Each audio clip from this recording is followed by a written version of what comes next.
Peoples of the worldwide federated internet. What's good? Let's get into some of this craziness.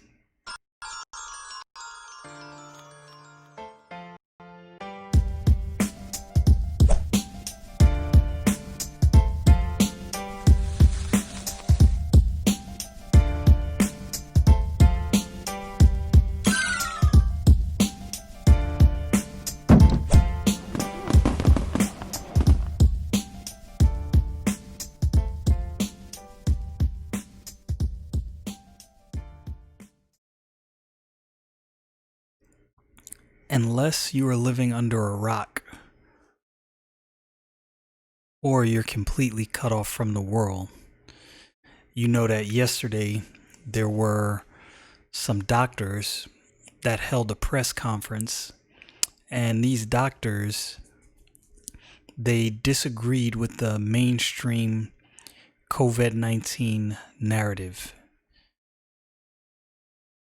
If I'm not mistaken, they had 17 million views within just a short amount of time on Facebook, if I'm not mistaken, before they were shut down, censored, scrubbed from Twitter and scrubbed from YouTube.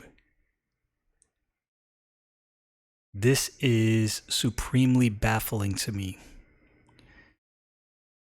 So I always try to be objective. I try to think through things rationally. Try not to draw insane conclusions. We all have our tinfoil hat moments. You know, there's people that'll try to act like they don't have any tinfoil hat moments. We all have our tinfoil hat moments. This, however, is not that. This is things that are obvious and that are right before us that we can see visibly with our own eyes. We're watching these things play out in real time. When the COVID-19 pandemic, air quotes, started, I noticed a trend, because doctors with dissenting points of view is not a new thing. I've been paying attention to this stuff from the onset. There have been many doctors that have had differing points of view, different opinions than the opinion carried by the mainstream. But you wouldn't know that if you looked across the media and social media.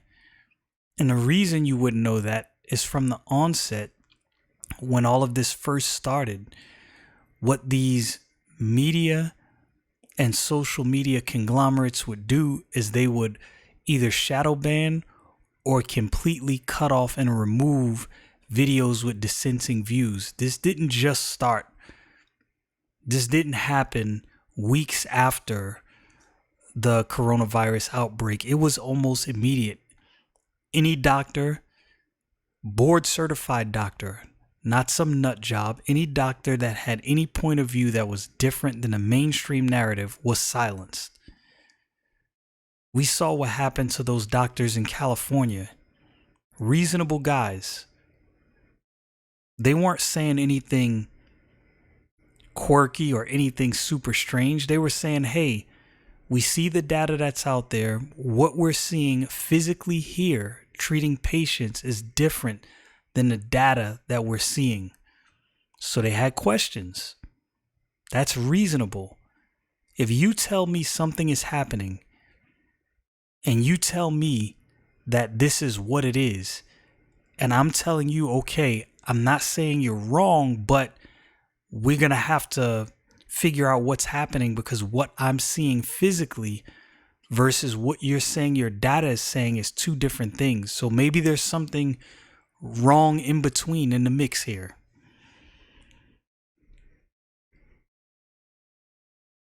Sometimes people see things the way they want to see them. And I understand that. And I understand, in pursuit of truth, trying to make sure the correct information is out there. But the last time I checked, these social media conglomerates were platforms which means one, you're not held liable for anyone's opinion. You're not held liable for what anyone says within the confines of U.S. law. You're not liable for that. You're a platform. So what's the need for these social media technocrat overlords to censor information? Why so afraid of some doctors that have a different COVID-19 opinion? Why completely shut them off? Because they have something different to say than the WHO? Here's my problem with that. So, does the training and the degrees that these people have not matter? Is it irrelevant? It's almost like I remember hearing a lot about climate science, and you'll hear people say that the science is settled. I'm not a scientist, so I can't speak for scientists, and I can't say what's on the mind of scientists. What I will say is, to say the science is settled is disingenuous, because there are well-respected scientists out there that definitely do not agree with the narratives that are sold and that are pushed when it comes to climate science. Now, I'm not just jumping on and saying, so yeah, the dissenters are definitely right, but to say the science is settled, that's a dishonest statement. That's to say that all respected scientists of renown agree, and that is not true. And so what we're seeing is the same thing with this coronavirus situation.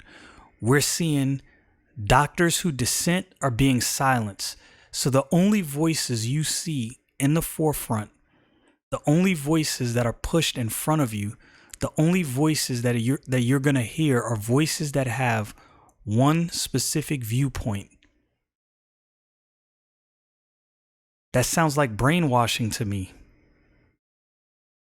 That sounds like there's a concerted effort to make sure that my thoughts only run in a certain direction because that's the only thing I'm going to see. Why would social media have to censor doctors that don't agree with the WHO? And it's not like I could halfway understand if it was like, yeah, there's some random dude saying some stuff that's not true. We shut him off because it's misleading. I'm talking about board certified doctors with degrees and years of training. Not slouches, not just some random nut job. These are respected doctors. I've listened to some of these respected doctors and looked into them. People who are respected within their craft. So it's not like just some random doctor just came out and said something. Those doctors who are respected in their craft, they come out and say something that runs contrary to the narrative, then all of a sudden they're to be silenced. They're not to be trusted. Their information is wrong.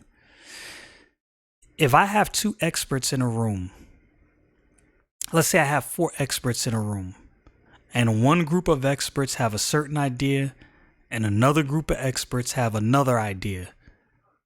When looking at a situation, studies, and data, their individual studies don't agree. What makes more sense is for these people to get together, have discussions, pool their resources together, see, okay, well, what did you do? Let me see what you do and how you came to your results. All right, yeah, let me see what you did and how you came to your results. Maybe there's something that I'm not considering, or maybe there's something that you're not considering, but that's not what's happening. What these technocrat overlords and mainstream media moguls are doing is they're saying, no, you can only get this side of the information. That just generates more questions for me. And I'm no longer on the fence. The media definitely has an agenda. The technocrat overlords definitely have an agenda. I'm not on the fence about that.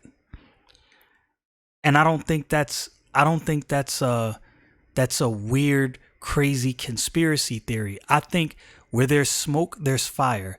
There's enough circumstantial evidence at this point that this is no longer conjecture. It's like, dog, all of this stuff you should. So every doctor that dissents from the narrative that's out there, you silence them. Why? There's a press conference with doctors who have a differing viewpoint, and their studies show them something contrary to the mainstream, and you make sure they're silenced. Why? I think Donald Trump's political enemies, the mainstream media, and the technocrat overlords hate him so much that they will destroy the country, they will burn the country, they will send the country through turmoil, regardless of whatever collateral damage, as long as it gets him out of office. That makes me have more questions. To hate a person that much almost seems like you have something to hide. Now, I'm not peddling some random theory. I'm just telling you my thoughts. That makes me think you have something to hide if you hate a person that much. If you knew someone and that person went out of their way to make sure you didn't hear what someone else was saying, what would be the first thing that pops in your mind? Why are you so bent on keeping me from hearing what this person is saying? If they're wrong and you're right, it should be irrelevant. There's something else at play. What else is at play? I don't know. I'm not telling you I know. I'm just telling you I can't unsee what I'm seeing. Sometime when I'm looking at news stories, I go to God and I pray like, God, am I in an echo chamber? Like, am I just trying to be a contrarian? And the reason I say that is I'll see a news story. I'll go to look into this news story. More often than not, I'll find after doing some digging, well, no, that's actually not true. Well, why do they keep doing this? Why does this keep happening? It would be one thing if it was an occurrence here and there. Every now and again, you get a news story that you come across, you look into it, and it's not necessarily true. This happens on a regular basis. A regular basis. And most times, I don't even have to dig far. That's what's crazy. I'll see a news story. As soon as I start digging almost immediately, it's like, well, that wasn't true. What is their purpose? What is their goal? I follow a guy on Instagram and YouTube. His name is Fleckus. I think it's spelled Fleccas. I think he's on Blaze TV as well, and he has a YouTube channel. He ran into Nadler, I believe Jerry Nadler, in DC. Took a picture with him. Clearly, Nadler did not know who he was. Like, when I saw the picture, I was like, there's got to be more to this. And there was more. There was a video. He asked Jerry Nadler a question about disavowing the riots and the protests. Nadler says, that's a myth. There is no protest. This man is not dumb. He might be dead wrong. He might be a little off in his political beliefs, but I don't think Nadler is dumb. I don't think he's a dumb man. There's no way he doesn't see what's going on in Portland and in some other cities. Like, really, dog, the riots are a myth? Why would he say something like that?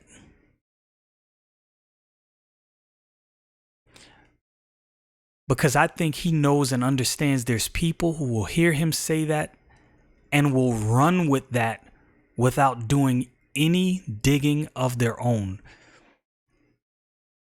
The media, social media, and certain politicians are playing on people's ignorance. That's bothersome. These social media companies, I understand they're private companies. This is personally what I think should happen. I think the Attorney General should come down on these social media companies with the full weight of the law, because they're acting as publishers while enjoying the benefits of being a platform. It's not right, it's not fair, and it's not just. If you're going to remove stories you don't like, remove stories you don't agree with, it's not about violating any kind of US law. A person posts a story you don't like and you don't agree with, and you delete that story, you delete that video, you remove that post, you are now a publisher. You are practicing editorial control. But ask yourself, why? Why? I'm seeing people across different conversations I'm having, both personal conversations with people, conversations I'm seeing online and other. And I'm seeing people act as though media censorship is not happening, like it's a small issue. And I'm thinking to myself, there's no way people are this naive. And there is no way people can't see that there is, at this point, there is a clear agenda. And the thing is, when people make, even though I think the agenda is concerning President Trump, I think when people make the overarching issue about Trump, they're missing the point. Whether you like Donald Trump or whether you hate Donald Trump, what these social media publishers are doing is dangerous, because this is where all the eyes are. This is where all the conversations are happening, and they're trying to make sure you don't have all the information. Ask yourself, why would somebody not want you to have access to information? Bruh, it's just information. If it's wrong, I'm going to figure out that this is wrong.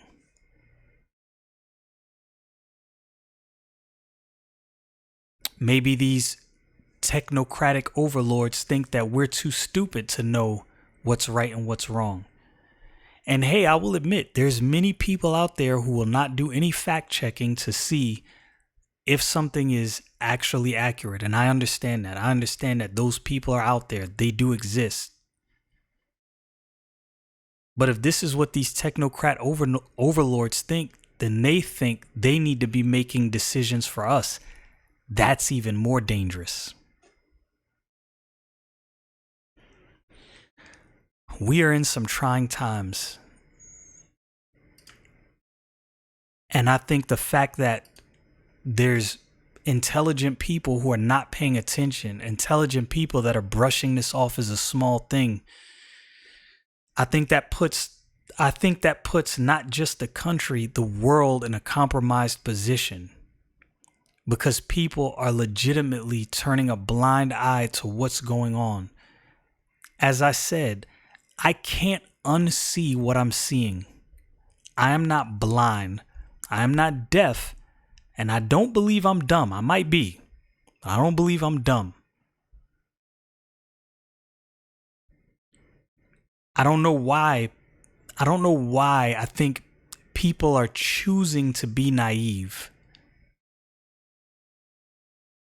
And maybe I'm wrong. Maybe there's more people that see what's going on than not. That may be possible. I hope people see what's going on. Because in my opinion, what the media and the social media technocrat overlords are doing is very subversive and very dangerous. And in the sense that these social media companies are honestly getting away with financial murder, I hope they're brought to task. And I hope that there's lawsuits from the DOJ for them enjoying the benefits of being a platform, but actually being a publisher. I want it to happen personally. Stay frosty, people.